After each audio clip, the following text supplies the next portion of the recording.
berjiwa Pancasila, bertugas untuk mengawal demokrasi bangsa Indonesia. Kami pengawas pemilihan umum, mengabdi negara dan berjiwa Pancasila, bertugas untuk mengawal demokrasi bangsa Indonesia. Berdasar undang-undang kami pun berdiri, mewujudkan harapan reformasi. Global semangat kami tak akan berhenti, ayo awasi. Hidup adil mandiri, berintegritas tinggi, menjaga hak pilih di seluruh negeri. Bersama rakyat, awasi pemilu, demokrasi maju. Pengawas pemilu, pengambil demokrasi bangsa. Bersama para pengawas pemilu, kita tegakkan keadilan pemilu. Pengawas pemilu, pengambil demokrasi bangsa. Bersama para pengawas pemilu, kita tegakkan keadilan pemilu. Kita tegakkan keadilan pemilu.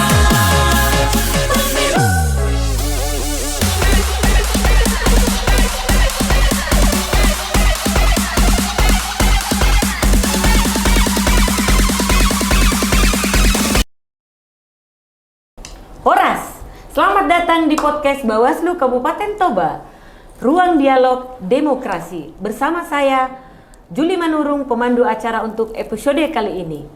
Sahabat Bawaslu, podcast Bawaslu Kabupaten Toba bertujuan untuk mendekatkan Bawaslu dengan lapisan masyarakat yang tentunya nantinya harapan kita agar masyarakat lebih berperan aktif, kritis dalam menjaga demokrasi bangsa kita dan terutama Kabupaten Toba. Nah, sahabat Bawaslu, karena ini merupakan hari yang sangat istimewa, di mana ini merupakan episode perdana, kita juga mengundang tamu dan narasumber kita yang sangat spesial.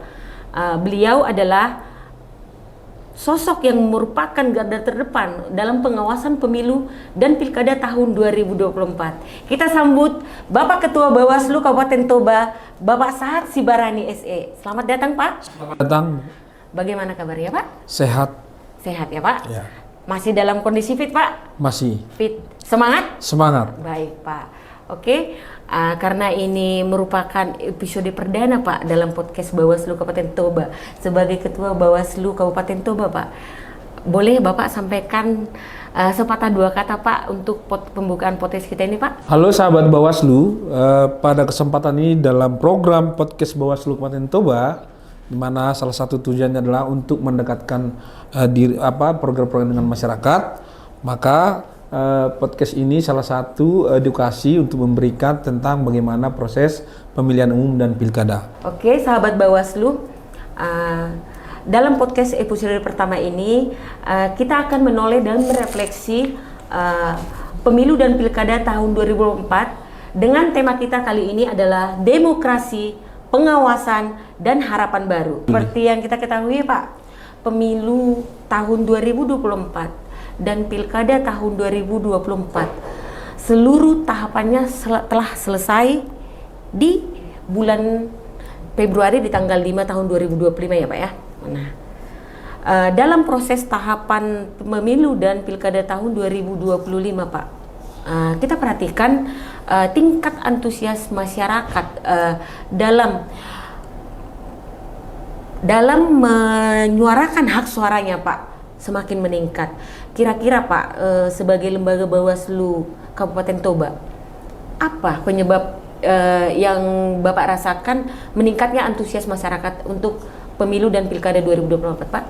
Baik, terima kasih Sobat Bawaslu Kabupaten Toba. Pada kesempatan ini dalam program podcast Bawaslu Kabupaten Toba, karena tema kita menyangkut demokrasi, pengawasan, dan harapan baru dalam refleksi pemilu dan pilkada, maka saya sebagai Ketua Bawaslu ingin menyampaikan ada beberapa hal. Tentunya pertanyaan ini ya menyangkut tentang antusiasme masyarakat dalam tingkat partisipasinya dalam memberikan hak pilih. Sebagaimana data yang sudah pengawasan yang kami dapat, yaitu 78% ya dari jumlah DPT 149.484, yaitu untuk di pemilu. Ini menjadi salah satu ya menjadi harapan positif ya, di mana masyarakat dalam memberikan hak politiknya itu sangat menginginkan pemimpinnya untuk melaksanakan perubahan dan kemajuan di daerahnya. Kira-kira begitu. Baik Pak, secara umum proses pengawasan yang dilaksanakan Bawaslu Kabupaten Toba, bagaimana tanggapan Bapak menilai proses yang sudah dilaksanakan oleh Bawaslu Kabupaten Toba terhadap pada pemilu dan pilkada 2024 kemarin Pak? Kalau kami ya sebagai Ketua Badan Pengawas Pemilu saya, ya tanggapan kami terkait dengan proses di pemilihan umum, yaitu pemilihan presiden dan DPR dan perhelatan pelaksanaan pilkada berjalan secara langsung dan sesuai dengan tahapan pemilu sebagaimana diatur di dalam peraturan KPU. Nah, di tahapan ini sendiri ada beberapa yang krusial yang menurut kami, salah satunya itu di pendaftaran pasangan calon ya. Walaupun dalam tahapan ini sangat banyak, ada pendaftaran calon, ada pendataan pemilih, ada kampanye, ada penetapan calon, ada perolehan suara, penetapan perolehan suara. Nah, menurut saya sebagai Ketua Badan Pengawas Pemilu, pendaftaran pasangan calon itu salah satu yang paling krusial karena ini menyangkut tentang apakah calon tersebut legitimasinya ada di KPU ya, apakah diperbolehkan atau tidak, karena itu menyangkut tentang syarat-syarat sebagai pasangan calon untuk calon bupati atau calon presiden. Baik Pak, seperti yang kita ketahui Pak, Bawaslu itu memiliki tugas yang sangat strategis, di mana Bawaslu telah melaksanakan pengawasan secara melekat dan menindak seluruh laporan yang dari lapisan masyarakat, baik laporan langsung dari pengawas. Nah Pak, selama pelaksanaan pengawasan pemilu dan pilkada 2024, kira-kira Pak, sebagai Ketua Bawaslu nih Pak, ya, apa kira-kira tantangan terbesar dalam melaksanakan pengawasan tersebut Pak? Ya, tantangan yang terbesar itu sahabat Bawaslu ya dalam proses pemilu dan pilkada ya. Di semua tahapan itu yang paling tantangan yang terbesar itu di masalah kampanye ya. Kalau di masalah pendaftaran pasangan calon, data pemilih, penetapan pasangan calon ya, paling sangat kami punya tantangan itu di kampanye. Karena kampanye sendiri ada peraturan KPU nomor 13 tahun 2024 tentang kampanye, ada peraturan Bawaslu mengawasi bagaimana kampanye ya. Karena ini sangat melibatkan semua stakeholder ya, sangat melibatkan karena kampanye ini kan diberikan hak kepada setiap pasangan calon, yaitu terutama di dalam proses pilkada ya. Nah, kita punya pengalaman di dalam kampanye ya, kita tantangan terbesarnya contohnya dalam pengawasan di daerah-daerah terpencil, di daerah-daerah pegunungan, di daerah Habornas sana itu menjadi tantangan tersendiri ya, menyangkut tentang kampanye-kampanye. Walaupun setiap kampanye ya, setiap pasangan calon itu akan melakukan pemberitahuan kepada kepolisian dan kepada Bawaslu tanggal berapa, apa kegiatan seperti apa yang mereka laksanakan. Tapi ada juga tantangan-tantangan itu yang menurut kami ini akan menjadi salah satu tantangan ya, menurut kami menjadi masukan nanti dalam peraturan Bawaslu dan di peraturan kampanye. Tadi Bapak sampaikan ini tantangan kampanye di daerah-daerah yang jauh. Maksudnya itu Pak, tantangannya seperti apa Pak? Nah, contohnya kalau yang kami alami itu kalau ada kampanye di salah satu desa di Habornas, yaitu yang paling terjauh. Sementara struktur organisasi kita kan di setiap desa itu kan hanya satu orang, ya, satu orang itu pengawas kita di desa atau PKD disebut PKD. Nah, ini menjadi tantangan tersendiri. Sementara kampanye di tempat lain juga ada. Nah, di sini menjadi salah satu ya kendala kita. Walaupun dalam wewenang Bawaslu itu kan menerima semua laporan, baik pelanggaran apapun itu di setiap kampanye ya. Ini soal jangkauan terpencil ini kan menjadi kendala ya. Memang dalam proses kampanye itu sudah saya sampaikan di awal bahwa ada pemberitahuan dari setiap pasangan calon atau calon presiden, calon bupati kepada kepolisian yang mengurus pemberitahuan dan ada pemberitahuan kepada Bawaslu ya. Nah, ini menjadi tantangan karena kesiapan struktur organisasi kita di desa tersebut. Baik personil, mobilitas seperti itu Iya, Pak, ya, baik untuk personil, menjangkau mobilitas itu ya, dan Pak, ya? fasilitasnya. Iya. Oke, baik Pak. Dari jumlah personil yang Bapak sampaikan tadi, keterbatasan personil dari struktur organisasi Bawaslu Kabupaten Toba. Kira-kira Pak, strategi apa yang dilaksanakan Bawaslu Toba untuk menyiasati kondisi tersebut Pak? Ya, dalam program Badan Pengawas Pemilu ya diatur di dalam peraturan Bawaslu nomor 2 tahun 2003 tentang pengawasan partisipatif ya. Ada beberapa program yang memang sudah dijalankan oleh Badan Pengawas Pemilu Kabupaten Toba ya. Salah satunya itu program pendidikan pengawasan partisipatif, program forum warga partisipatif, program kampung pengawasan partisipatif, program komunitas digital pengawasan partisipatif ya. Ini adalah program-program yang sudah dilaksanakan oleh Badan Pengawas Pemilu ya, yang terkhusus di Toba ini kemarin kita sudah laksanakan. Tadi yang kita bahas ini Pak tentang personil pengawasan Pak, memang termasuk ini pembekalan tentang pengawasan partisipatif. Nah, pertanyaannya Pak, lebih ke personil kita Pak di jajaran kita di tingkat kelurahan dan desa Pak. Contohnya yang untuk pelaksanaan di lapangan tadi terkait kampanye. Bagaimana Bawaslu Pak menyiasati untuk menyesuaikan kondisi dari kekurangan personil, mobilitas untuk menjangkau setiap daerah di masa kampanye itu Pak? Ya, Bawaslu, Sobat Bawaslu ya, program Bawaslu Kabupaten Toba pada kesempatan ini ya memang sudah kita laksanakan. Nah, soal kendala kita yang kita hadapi di lapangan ya, memang petugas kita di setiap desa itu kan hanya satu orang ya, secara struktur organisasi ya. Walaupun dalam kampanye ini kan ada berapa ratus orang ya, satu orang mengawasi beberapa ratus orang ya. Kalau secara administratif memang harus ada pemberitahuan, itu boleh dicek, tapi ini kan satu orang akan mengawasi katakanlah beberapa ratus orang. Itu kan sangat dilematis ya, walaupun memang dalam semua laporan dan pelanggaran-pelanggaran itu pasti akan dituangkan dalam LHP, laporan setiap pengawas ya, akan dituangkan dan ditindaklanjuti. Semua pelanggaran itu akan disampaikan kepada pengawas di tingkat kecamatan dan pengawas di tingkat kabupaten kota. Nah, ini kan tantangan tersendiri ya yang kita hadapi. Dalam menyiasati kondisi ini Pak, bagaimana komunikasi antara petugas kelurahan desa kita dengan petugas panwas yang ada di kecamatan Pak? Ya, biasanya ada kita akan buat semacam forum WA yang akan memberikan laporan, yaitu salah satu strategi alternatif kita ya. Memang akan kita cek memang setiap kampanye itu apakah ada seperti yang saya sampaikan secara administratif sudah terpenuhi enggak, ada surat pemberitahuan ke kepolisian dan ke Badan Pengawas Pemilu. Sepanjang administratif ini terpenuhi, maka peserta pemilu atau pasangan calon itu atau peserta kampanye itu boleh melaksanakan kampanye, karena itu hak setiap dari pasangan calon atau peserta pemilu untuk memberikan pendidikan politik kepada konstituen atau masyarakatnya.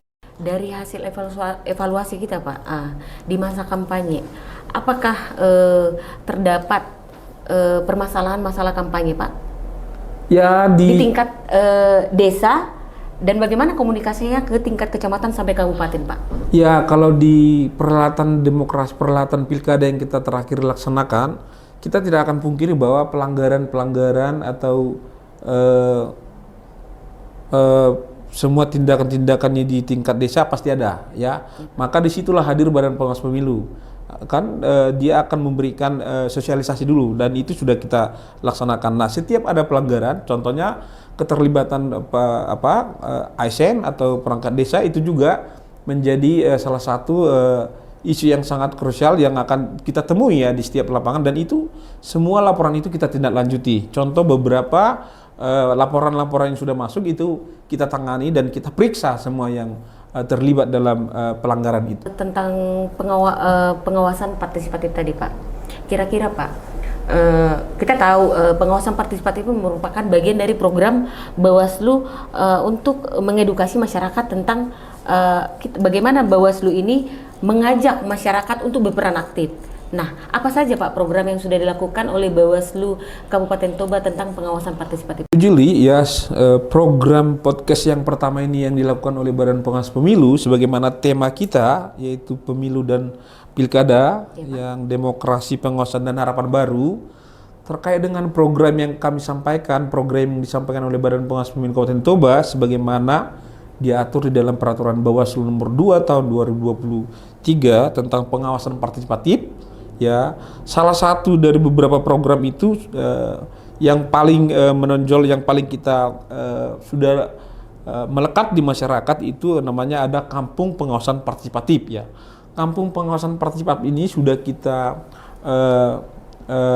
dengungkan karena ini sudah kita laksanakan juga di Kecamatan Uluan sebagaimana sudah kita kemarin resmikan dan kita lonceng ini, kita mengundang stakeholder semua, pemerintah ya, Bupati, Kapolres, semua hadir, kepala kejaksaan, kepala pengadilan, tokoh masyarakat. Ini Kampung Pengawasan Partisipatif ini adalah melibatkan masyarakat dalam memberikan laporan pelanggaran pemilu atau pelanggaran pilkada di setiap tahapan. Jadi ini menurut saya program Kampung Pengawasan Partisipatif ini salah satu program yang sangat paling diunggulkan di semua program ini. Walaupun tanpa tidak membedakan program-program yang lain. Ada berapa program Pak kira-kira yang dilaksanakan oleh Bawaslu Kabupaten Toba Pak? Ya, kita kemarin namanya ada melakukan namanya pendidikan pengawasan partisipatif. Ini juga secara berjenjang ya sudah dilaksanakan. Ini sudah beberapa kali dilaksanakan di Toba ya. Itu menyangkut tentang bagaimana melibatkan anak-anak muda juga ya, itu kita sudah laksanakan. Nah, program warga pengawasan partisipatif ya memang dari semua program ini ya yang memungkinkan tergantung karakteristik dari setiap daerah, karena kan di beberapa daerah ada Samosir atau yang lain itu kan berbeda-beda tergantung itu. Nah, ini program mungkin Bawaslu-nya yang diberikan wewenang maka akan melakukan pemetaan dengan untuk mencegah pelanggaran-pelanggaran itu. Baik Pak, dari 6 program yang Bapak sampaikan tadi, mana nih Pak yang lebih mengena ke masyarakat Pak? Ya, kalau kami ya Badan Pengawas Pemilu Kabupaten Toba ya Kampung Pengawasan Partisipatif ini ya, karena sebagaimana tujuan dari Kampung Partisipatif ini melibatkan masyarakat, tokoh-tokoh masyarakat, bagaimana masyarakat itu sendiri memberikan laporan ya, laporan itu pelanggaran-pelanggaran setiap pilkada atau pemilu ini menjadi diberikan kesadaran kepada setiap masyarakat untuk memberikan laporan kepada Bawaslu supaya Bawaslu menerima laporan itu dan menindaklanjuti semua pelanggaran-pelanggaran itu. Kampung pengawasan itu seperti ini launching ya Pak ya? Iya, Launching, seperti itu. Berarti celebration ini ceritanya ya Pak ya? Ya. Nah, waktu mensosialisasikan Kampung Pengawasan Partisipatif itu Pak, gimana reaksi masyarakat? Ya, kebetulan ya di Badan Pengawas Pemilu Kabupaten Toba itu kan ada 3. Itu hanya melibatkan masyarakat Pak? Melibatkan seluruh stakeholder masyarakat, ya masyarakat di kampung itu ya. Bagaimana masyarakat itu nanti memberikan laporan tentang pelanggaran pilkada, contoh pilkada atau pemilu ya, sehingga itu membantu Bawaslu dalam melakukan pencegahan pelanggaran-pelanggaran. Dari semua yang kita bahas, dari tahapan, dari keterbatasan apa saja tantangan Bawaslu dalam melakukan pengawasan untuk pemilu dan pilkada 2024, kira-kira Pak, apa yang perlu dibenahi Bawaslu Kabupaten Toba agar pengawasan ke depannya bisa lebih optimal Pak? Menurut saya sebagai Ketua Badan Pengawas Pemilu ya, ini strategi atau kelemahan-kelemahan mungkin ya, ini ada beberapa kendala ya seperti yang saya sampaikan ini. Di tahapan yang paling krusial itu kan kampanye salah satunya, karena itu melibatkan semua masyarakat ya. Bawaslu itu tidak bisa berdiri sendiri, dia harus melakukan namanya kerjasama atau melakukan sinergi dengan semua stakeholder, baik itu dengan pemerintah, dengan kepolisian, dengan pimpinan partai politik, dengan masyarakat, tokoh agama, semua para nelayan, kelompok tani, semua dia harus melakukan sosialisasi terkait dengan pelanggaran-pelanggaran ini. Karena Bawaslu itu tidak bisa berdiri sendiri, dia harus melakukan sosialisasi program yang saya sampaikan tadi. Nah, tantangan yang paling yang kami hadapi itu di kampanye. Sudah saya sebutkan tadi, satu orang akan mengawasi beberapa ratus orang, bahkan berapa ribu orang. Ini kan menjadi tantangan tersendiri. Belum lagi juga menyangkut tentang daerah-daerah terpencil yang saya sampaikan tadi. Ya, ini menjadi masukan ke Badan Pengawas Pemilu lewat program podcast yang dilaksanakan oleh Badan Pengawas Kabupaten Toba, tentunya akan membuka telinga dan akan memberikan pendidikan atau edukasi juga kepada peserta pemilu, partai sendiri atau masyarakat, bahwa lewat proses podcast ini ya akan kita nanti sampaikan kepada pimpinan kita, kira-kira begitu. Ada satu yang saya terlewatkan, Pak. Begitu teman rekan kerja kita yang ada di kelurahan dan desa, termasuk PTPS kemarin, Pak. Karena tahu ini ceritanya, Pak, kita podcast Bawaslu nih, Pak. Siapa tahu didengarkan ceritanya gitu ya kan, Pak. Bu, tolong dulu sampaikan gimana ini kesejahteraan PKD berikutnya, bermelamar kerja aku nanti ke periode berikutnya, boleh nggak disampaikan itu? Apalagi tamunya itu langsung Pak Ketua nih Pak ceritanya. Kira-kira Pak, sebagai Ketua Bawaslu Kabupaten Toba, bisa nggak kita sampaikan melalui podcast ini Pak, agar didengar pimpinan kita di pusat Pak, kira-kira Pak? Iya. Baik ya. Program ProgEdge ini ya, yang pertama launching kita laksanakan ini, pertanyaannya menyangkut tentang kesejahteraan daripada petugas kita, PTPS kita, PKD di desa ya. Semua ini adalah mereka ini adalah ujung tombak dalam pengawasan kita. Ya memang ini menjadi hal yang sangat penting ya, harus dibicarakan ya. Menyangkut tentang kesejahteraan mereka ya, di beberapa kali pertemuan-pertemuan nasional yang saya ikuti juga, ini menjadi beberapa kali sudah dibahas ya. Tentunya ini harapan baru ya, ada semacam ya mungkin pertimbangan masukan kepada Badan Pengawas Pemilu. Saya sebagai Ketua Badan Pengawas Kabupaten Toba tentu akan mempertimbangkan, memberikan masukan juga kepada pimpinan kami di Bawaslu RI. Sebelum kita tutup ini Pak, sebagai Ketua Bawaslu Pak, ada nggak? Bolehlah Bapak ceritakan sedikit suka dan duka selama melaksanakan pengawasan pemilu dan pilkada 2024. Silakan Pak. Ya, suka dan duka ya, Sobat Bawaslu ya, suka dan duka. Saya yakin di Anda pemirsa ya yang sedang menyaksikan podcast pertama Bawaslu Toba, suka dan duka. Tentu juga waktu kita melaksanakan kampanye, mungkin kita di sini sangat banyak mungkin kita mendapat pengalaman ya. Dukanya yang pertama ya, yang saya akan cerita yang paling dukanya ya kita salah satunya mengawasi di malam hari juga ya. Bagaimana kita mencegah politik uang di saat hujan, kita harus saya masih ingat di daerah Silain, daerah perseburan ya, kita turun ke malam itu tengah-tengah hujan juga karena kita mendapat laporan informasi dari peserta pilkada ya. Kita sampai jam 3 malam kita turun, ternyata setelah kita datang ke tempat rupanya orangnya tidak ada, rupanya sudah pindah ya. Ini menjadi suka duka juga. Saya melihat petugas kita, PKD kita, petugas pengawas desa itu, dia sampai begadang, dia tuntutan itu ya, tuntutan sebagai pengawas pemilu yang berintegritas dan profesional itu ya, ini menjadi suka dan duka ya. Harus siap dalam kondisi harus apapun siap ya Pak ya? Harus siap ya. Ini memang juga akan berkaitan dengan trust, kepercayaan publik kepada Badan Pengawas Pemilu ya. Sebagaimana diberikan wewenang Bawaslu memberikan keadilan pemilu ya. Tentu ini akan menjadi duka ya, mungkin teman-teman di petugas desa mengalami ini ya, dan saya sendiri juga mengalami. Nah, sukanya memang ya yang paling ya, kalau udah bicara suka kan ya, saya sebagai Ketua Bawaslu tentunya ya public figure yang bisa mengakses semua di pemerintahan, di partai politik, dan saya punya kebanggaan tersendiri ya, Badan Pengawas Pemilu itu bisa mengakses semua ya dengan wewenangnya, bukan superpower, tapi dengan wewenang yang diberikan undang-undang. Bagaimana memastikan pemilu berjalan dengan baik, itu adalah salah satu kebanggaan.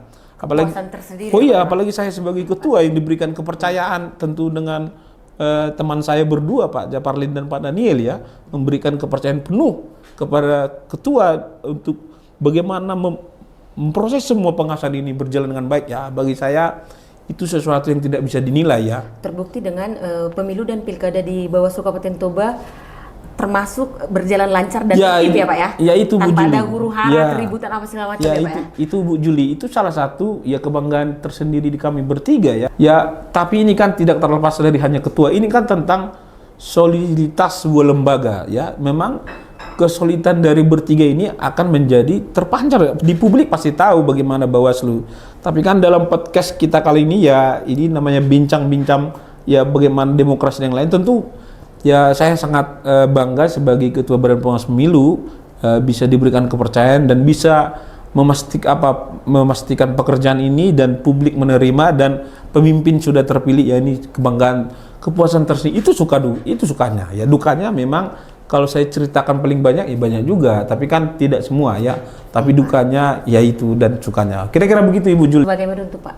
Apa pesan Bapak kepada masyarakat penyelenggara pemilu agar demokrasi kita ke depannya bisa semakin matang dan optimal, Pak? Ya, pesan saya ya sebagai Ketua Bawaslu kepada penyelenggara pemilu, dia di tingkatan desa, di PTPS, di desa dan di kecamatan ya. Memang pekerjaan sebagai pelaksana pemilu atau badan pengawas pemilu inilah ya sesuatu yang sangat-sangat memang penuh integritas ya. Dia itu tidak bisa terpisahkan dari